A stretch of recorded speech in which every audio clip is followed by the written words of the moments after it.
G'day everyone, how's it going? It's been a while. Thought I'd make a video today. It's Sunday. Just relaxing while the wife is out doing her campaign stuff for upcoming election. Running for City Council in New Westminster. Hopefully I know she will win it, and she will be the first Asian on City Council, which is a big thing historically on my city, which like I said, I will be doing some virtual tourism, so there's a lot to do coming up in the next while. Have ordered the camera. I'm not going to say which one I've got yet, but we'll do a little highlight on that. I'm sure you'll all be kind of impressed with the way that thing records. So back to this. For anybody who has just recently joined, and why I'm now doing a little bit of YouTubing, is on December 14th, 2021, Pimax held the Dalera Dash Championship on iRacing, and the person with the most amount of wins won their prize pack. Now, they challenged MOZA to put up something for that, which I think they could have done a better job enhancing that, probably would have brought more attention to it. They gave away the Pimax 8KX headset, which is not a plug and play. I tried to just plug it in and use it, and screens didn't even light up, and I don't know if I plugged in the wrong ports or what, so partially my fault. But MOZA said, Pimax said they would help me if I needed help setting it up, so maybe at some point we'll do that. But right now it's still sitting in the box over there. And so MOZA put up the CRP load cell pedals, which are completely amazing. And you just need to keep them clean. As you can see, like mine are deadly clean. Do not get any dust anywhere near these things. As you can see, focusing, yeah. So, and plus the rig is all white, so I kind of see dust when it starts to collect. Not as bad as a black, but now on to the wheelbase, which is the R16, which does come in black, not just orange. And we'll zoom around the other side because we're getting a little bit of floodlight here from the door on the side. And again, there's the R16 wheelbase, and I waxed that because it is metal. So I've put a little bit of Maguire's Carnauba Plus on there, and it seems to bring out the color and make sure keep everything clean so there's no dust hanging out anywhere. And I have a little friend that I keep around that I just kind of rub things, and just keep that generally going, keep everything nice and clean. Same thing with the screens and that. I don't know, they got sticks for these, but I prefer just to use it by hand so that I don't strike anything with the stick. And I just go around and I rub everything with this and the Swiffer, and it works great. It keeps everything dust free.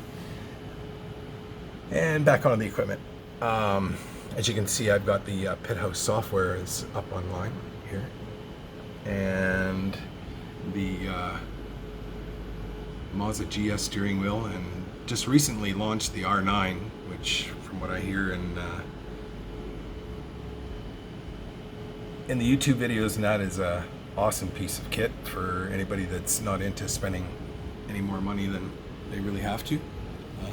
And the R9 being 9 Newton meters of torque.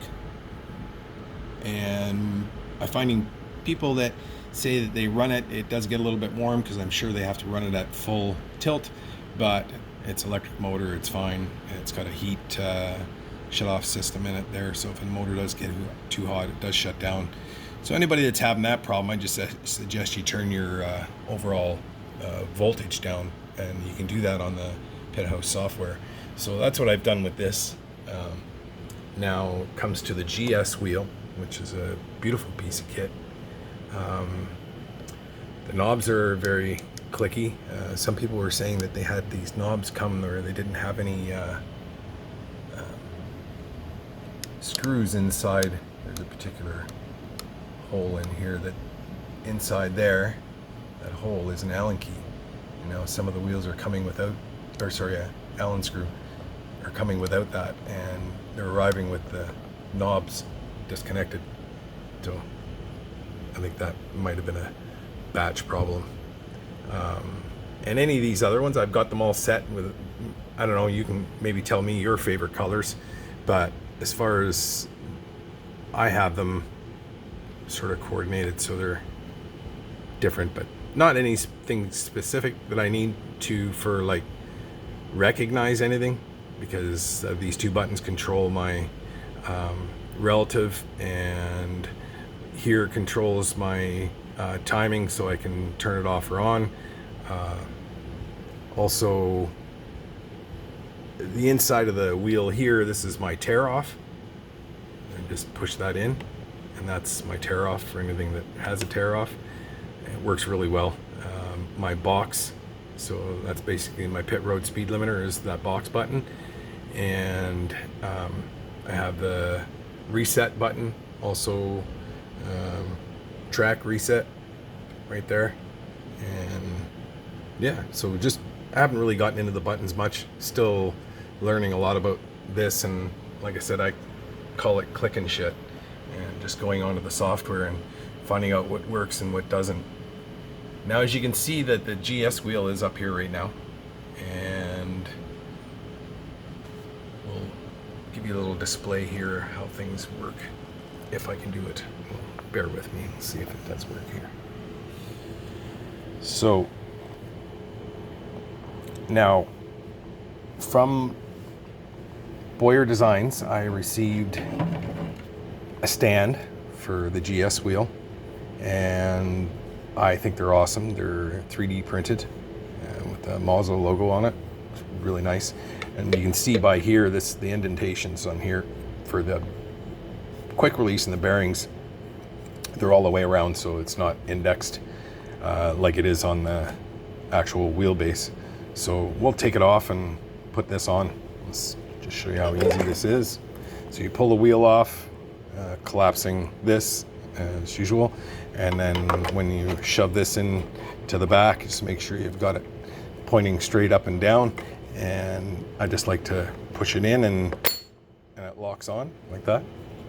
So there you go, in the stand. So now you can just take the wheel and set it aside on the stand, and then you can grab your next wheel if you're changing up and going to a different track. And it's just the same deal. I just grab at the back, turn the wheel like this so you can grab it, and spit off the stand, and then on. Now, once it's on, we can see that we have the round wheel that's recognized. Now, a little bit about this one. When I'm sitting up here, I miss a little bit of that screen that's at the top, and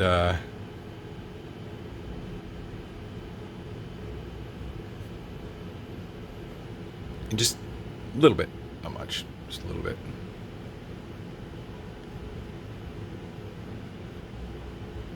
As here, you can see it perfect, of course, but this is where I am, and this is what I see.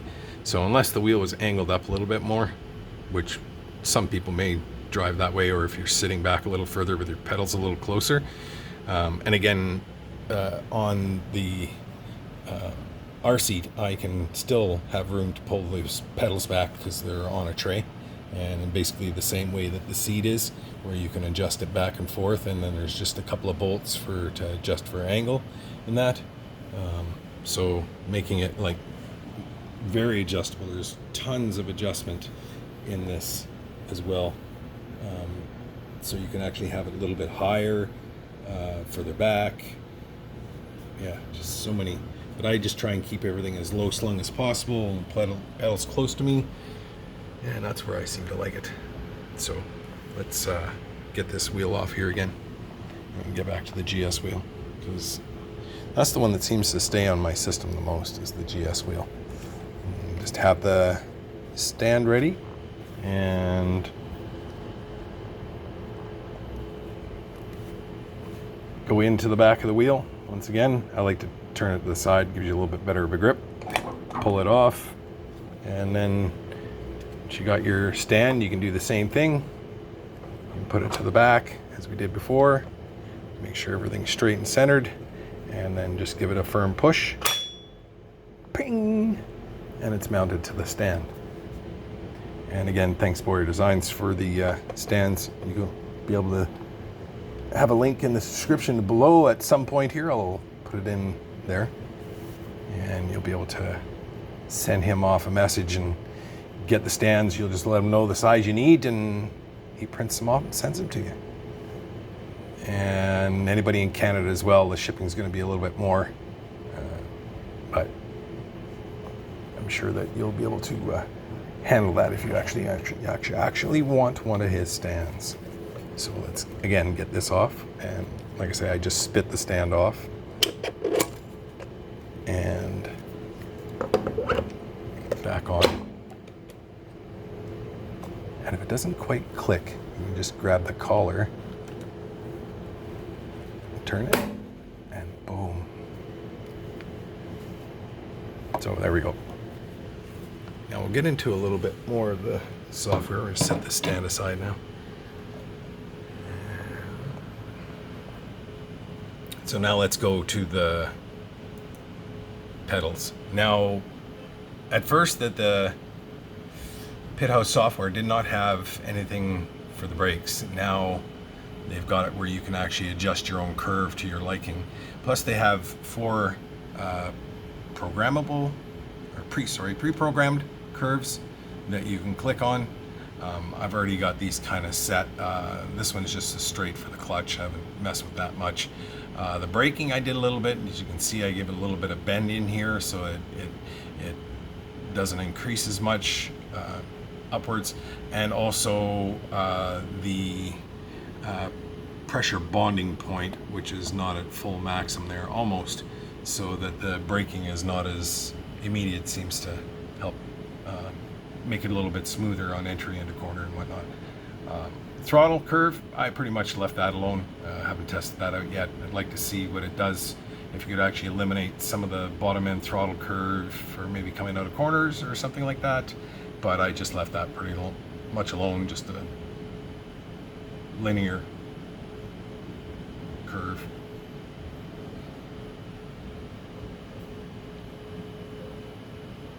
And we'll go to steering. Now, clutch joint, we're going to, at some point, as you can see when I touch those paddles, so you just do a little bit and you can see how they get brighter and brighter and brighter. So that dictates the amount of engagement that you're getting out of them. Both axes are combined, and you can split the axis. So we'll go down to like 41, and you'll notice how. So when I start to pull on, that's just right at the bottom, and that's more about halfway, and then we're about 3/4 of the way, and that's full. So we'll go on to having it at 100%, and see that they light up immediately. There's very little throw in there, that they're just on immediate. So the further that you change down the clutch point, the more that it allows you to use it for like taking off the line. You got a first clutch and then your secondary clutch. So the first one you just hold it, and then which would be this one to the left, and then you snap it, release, holding the right clutch paddle, and with the right clutch paddle that allows it to slip a little bit, and then you can release that out, and it gives you awesome starts on standing starts on tracks. A lot of these other, again, Clickin Shit, I haven't gone through any of this button mode or now I did this though on the RPM timing. I went in and set a bit of this to my liking, and including the colors, which you can just drag from here up. So for example, you want that red, so we'll change that one to red. So we got a little bit more advanced. I think I needed that final. So we'll take the blue, and we got a yellow in there, so we'll just put the blue, and then we'll change to one more yellow there. So I think that's going to help it a little bit more. So now just changing these colors around. Also changes your coloration on the speed RPM indicator on the steering wheel. And So you can import different settings. Somebody wants to send you something, maybe they have something they like. But again, Clickin Shit, I haven't done much of that in this. Now with the dash display, of course, it's very simple. Is you can just drag that and it changes the display. So watch as we select the next display. And next display. Yeah, don't much like that one. Don't know what somebody would use that for actually, but if anybody knows, you can leave a comment below. And sometimes I kind of like this one. Yeah, very simple. And the gear that you're in. Most of the time, this is the one that I use. That one. Because it gives me an indication of my best lap time. And also the person gap behind me, which is at the top left right there. And also fuel indication. So you can get a quick glance and get fuel indication on there, and they're getting better with that software. I think it needs to be improved a little bit more so it's more accurate to the car, especially fuel. And then to the software, make sure it's all up to date, which it is. Everything's up to the latest.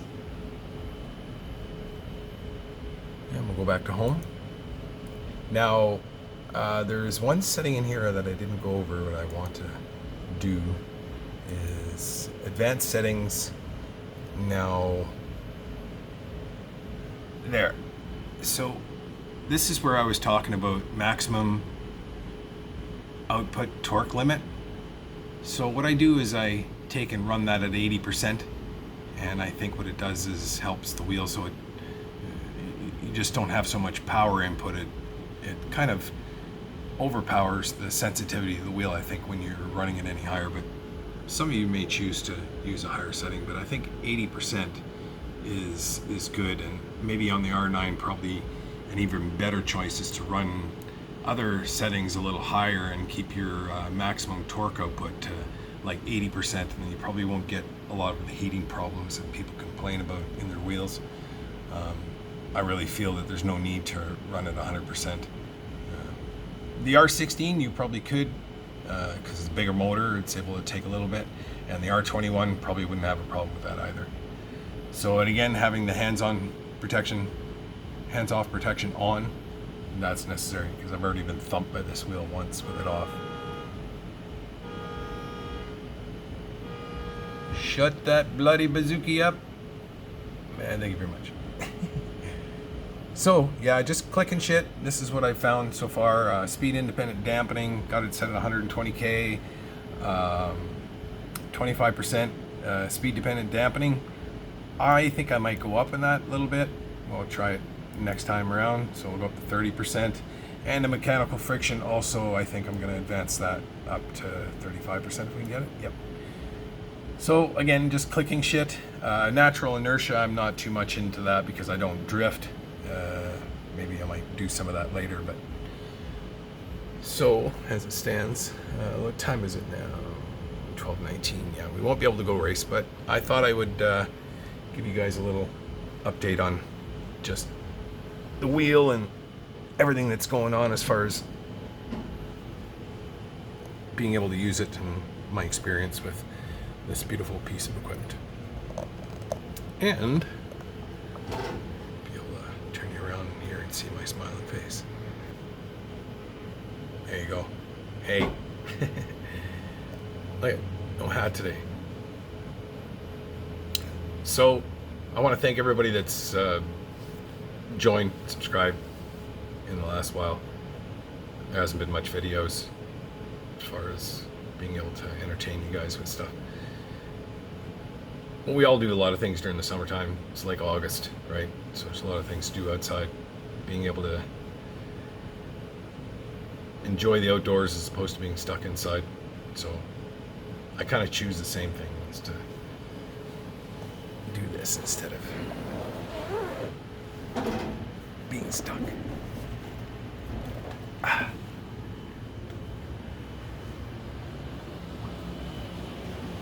Here we go. So, like I said before, if you like it, do it.